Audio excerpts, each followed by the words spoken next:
So guys, if you already haven't done so, please subscribe to the channel and please hit the like button on this video.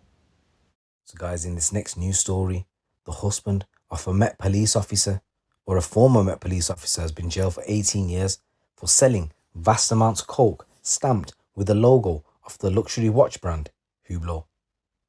The Albanian national Julian Agalliu, 47, used EncroChat to carry out drug deals before the encrypted app was taken down by the international law enforcement back in 2020. The former ballet dancer boasted to associates that he was married to a police constable who told her YouTube followers how to create the perfect booty and was warned to tell his wife to hide documents as the net closed.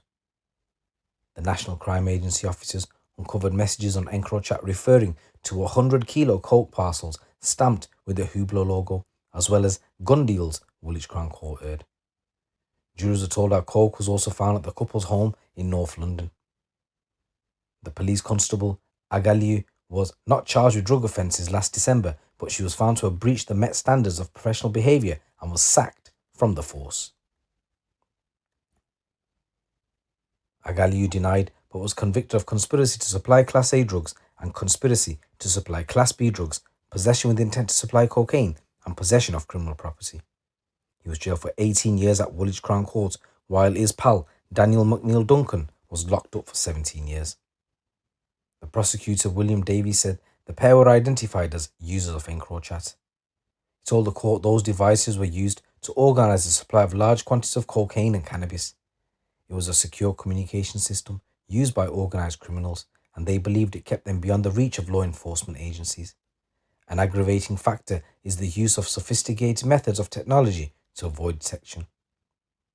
Police Constable Agalliu, who was based at the Central Westboro Command Unit after signing up 19 years before, and she was also a personal trainer who told her YouTube viewers how to create the perfect booty.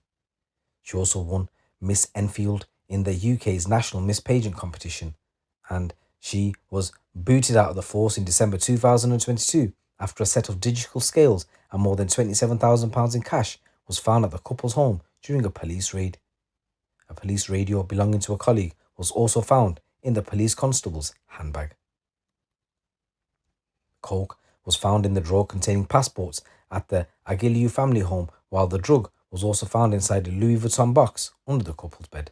Body armour belonging to the police constable was also found with handcuffs, items of uniform, and a set of case papers. A large number of cannabis plants under cultivation were also found at that property. The police constable claimed she was unaware of her husband's criminal activities and said she believed he was making up to £4,000 a week as a private chef for professional footballers. Her husband used the handle Nice Moon on EncroChat, while McNeil Duncan used Eximpinosa in thousands of messages between the pair.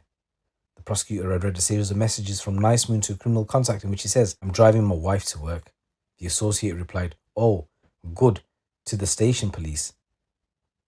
ANPR data tracked the couple's Audi to the police station in Kensington, where PC Agalliu was working that day. He also boasted his wife had been promoted to sergeant in the Met, and shortly before law enforcement agencies infiltrated EncroChat, he was asked if his wife knew about the operation. The contact messaged him, "What if she gets hold of the EncroChat? Tell her to hide the papers." In police interview, Agalliu claimed a stripper who also worked as a sex worker had set him up and ruined his life. McNeil Duncan had earlier admitted 2 charges of conspiracy to supply.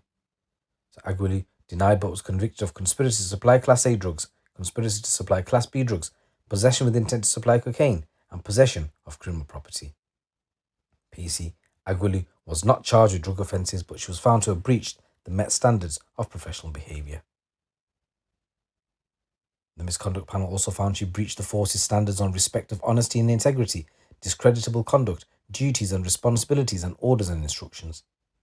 So the defence for Agalliu said he was schooled in ballet from the age of 10 and had danced all over the world. He said, "He tells me that in 2018, he became addicted to coke and started mixing with the wrong crowd. He was in custody during COVID, locked up for 23 hours a day. He has shown impeccable behaviour inside. He has cleaned himself of drugs providing negative test results, and he had worked in the prison environment." The judge accepted he was in a difficult financial situation at the time, but stressed that this was not an excuse. She said millions of people find themselves in financial difficult situations, and they do not go and sell coke. Crime like this generates crime, violence, and breakdowns in other people's families. You need to know exactly what your involvement means to thousands of people foolish enough to take drugs. So Agalliu was jailed for 18 years, while McNeil Duncan was jailed for 17 years. And in another news story, a man and a boy have been jailed for a combined 7 years after robbing a 29-year-old at knife point on board a London train. Their convictions follow an extensive British Transport Police investigation.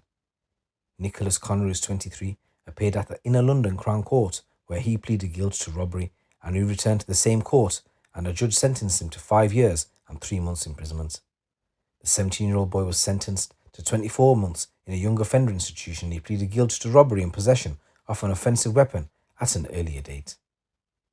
On the evening of 25th of August 2021, Connor and the boy noticed the victim board a southbound train at London St Pancras railway station.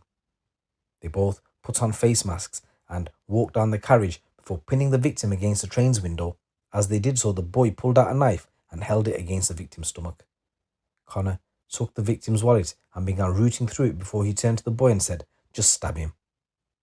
The pair then got off the service at Blackfriars Station, and later that evening Connor used the victim's Oyster card when boarding a bus. Investigating officers successfully identified the pair through the train's onboard CCTV cameras, and they were subsequently arrested in connection. British Transport Police Detective Constable Daniel Phelan, the investigating officer in the case, said, "We know offenders like Connor are targeting people on the railway to take their belongings, and we're wholeheartedly committed to ensuring that they are caught and put behind bars where they belong. This premeditated robbery would have been very disturbing for the victims, and I just hope the prison sentences handed down go some way to providing the victim with some closure." And guys, in a new story coming from Northumbria ways, a man who is due to stand trial for murder has admitted stabbing a 49-year-old to death. Yazim Ismail stabbed Baimnit Gabrib to death in the West End of Newcastle on the 14th of November last year. The men, who had previously been good friends and lived at a shared address in Newcastle, had fallen out about a year before the violent altercation which saw Ismail stab his victim multiple times before calling 999 on the morning of November the 14th. He denied that offence but pleaded guilty to manslaughter on the grounds of diminished responsibility. He also admitted to having a bladed article.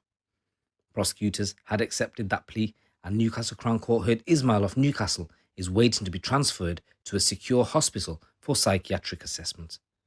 The judge, Paul Sloan KC, ordered psychiatric reports to be compiled addressing to what extent Ismail's responsibility was diminished as a result of his mental disorder. Victim impact statements from Mr. Gibrib's family are also set to be compiled before sentencing takes place in August. Ismail has been remanded. Speaking after the conviction, Investigating Officer Detective Inspector Thomas Fowler said, "What is devastating about the death is that it was completely avoidable, and his friends and families should have never have to suffer his loss.